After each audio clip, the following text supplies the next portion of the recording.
Like, what do you really need all that freedom for? You know, like, Americans are obsessed with freedom and individuality. The only things those really afford you is the space to be a bad person. Like, that's why it's so funny to me when I read comments. This is especially on Kiwifarms.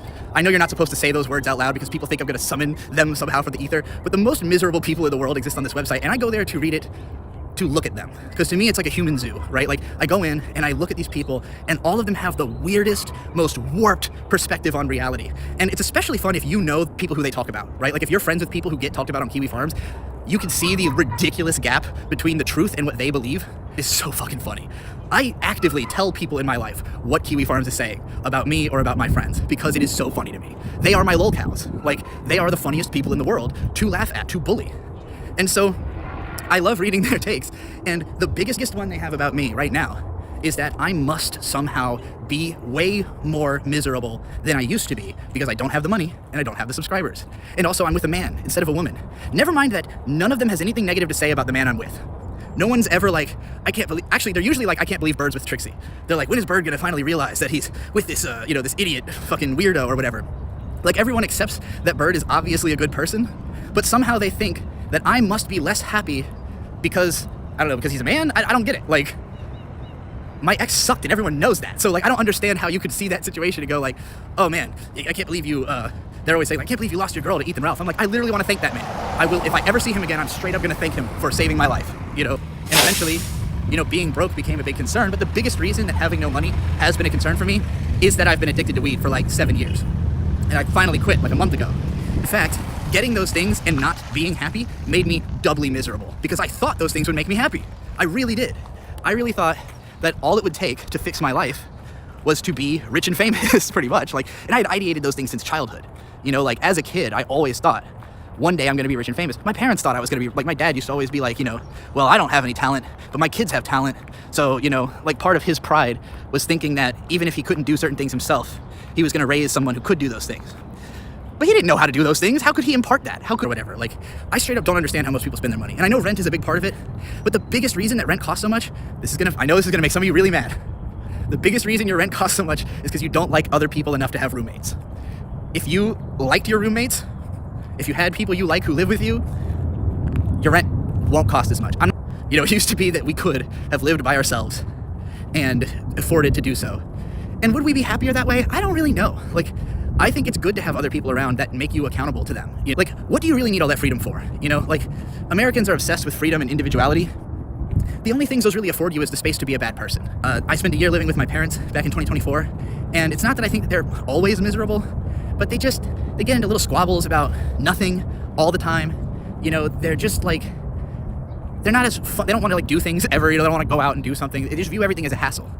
And like, when you're around that energy, it's just like, ugh, I really wish you would just, not be this way so that we could all be having a better time. Why aren't we working together more closely? Why aren't we making plans together? Why aren't we, scheduling things? Why aren't we, making this whole situation more livable instead of just bitching about the parts of it that are not livable? And almost never did this have to do with me. It was never like I'm getting shit. It's like I'm listening to them argue. And before living with my parents, I lived with another couple who full on fought like every couple of days. So I'm used to being around miserable people. And the one that I find the most difficult to deal with is denial. People who keep reassuring you that they're not miserable while acting miserable. I would even say some people I know personally, even members of my family have this mentality. It's like, okay, I know you don't think you're miserable, but the way you're acting is not how a happy person acts, that they should be happy if they're not. There's lots of people who really get mad at, like, for instance, let's say if you're rich, right? Being rich doesn't make you happy. We all know that. We all know that because money doesn't bring happiness is like a fucking day one aphorism. You've heard that when you were a child. And yet, if you're stressed mostly about money, if you feel like being broke is the source of your misery, then when you see someone who has more than you and they seem miserable, you're likely to deny it. You're likely to be like, how can you be miserable when you have money? But their situation's totally different from yours. Let's say that you're totally broke, but your parents are great people who love you. Your family is awesome, but my parents were never very accepting of people outside of our family. They're just mean, they're just picky and mean. And if they see someone doing something that they don't approve of, they're gonna say something about it in like a, behind the back kind of snide way. Let me tell you about a miserable aspect of myself. I have a confession to make. I am a bully. Why am I a bully? How did this happen? Because if there's one type of person I can't stand, it's a bully. And the answer is, you learn by example. Yep. you know, my husband now, Bird, is not much of a shit talker. He's much more of, I mean, he will talk shit about somebody if they really did something to him, and usually the people he's talking shit about fucking really, really deserve it. If you trust somebody who talks shit about other people all the time, you're misplacing your trust, because they're talking shit about you too. You know, as soon as they're not around you, they're saying all the same stuff about you that they say about other people. So I don't trust a shit talker. I don't trust, and having been one, so I don't trust a shit talker. The reason that I was inspired to make this video is that I read all of my comments, and I also go and look for sometimes people talking about me online to see what they have to say, because I'm always entertained by it. I used to get a lot more angry when people were wrong about me. It doesn't affect me for someone to be wrong about me unless they can convince other people. And to convince other people, you generally have to be right in, like, at all. You know, like, people listen to someone when they've heard them say correct things and have confirmed it, or like, if the things that you say make people feel better about themselves, they will usually want to hear more of what you have to say. If you are not a trustworthy source, you know, if the stuff that you say tends to make people look at you funny, then chances are they're not really gonna listen. And so I used to feel like I had to correct everything.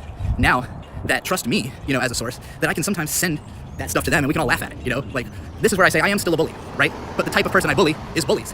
Between what you need and what you deserve, right? Bullies deserve to be bullied. Changing my Patreon in a way that made me a way more money. Like, I suddenly had way more money than I ever had before. At the start of recording that album, I made a song called Rotten. And in the song Rotten, I say, I've got $6,000 and don't know what I want to own. I've got everything I ever wanted. I have the money, I have the subscribers, I have the girl. I never had imagined more than that. I literally had no idea what more could there be. For a while, I was trying to throw my money at being able to be around people. Like, oh, well, now that I have the money, I can go to more people's houses, I can do more collaborations, I can pay people to work with me, I can make, you know, I can create a situation where I'm around the right type of people. And it just didn't work, because I didn't know who are the right type of people, you know? Most of the people I worked with were also miserable. Most of them were jealous of me being more successful than them. You know, self-acceptance is something where people say something about you and you laugh, because you know it's not true. If you can't laugh, it means you don't know it's not true. You want it to not be true, you deny the truth, but it's true.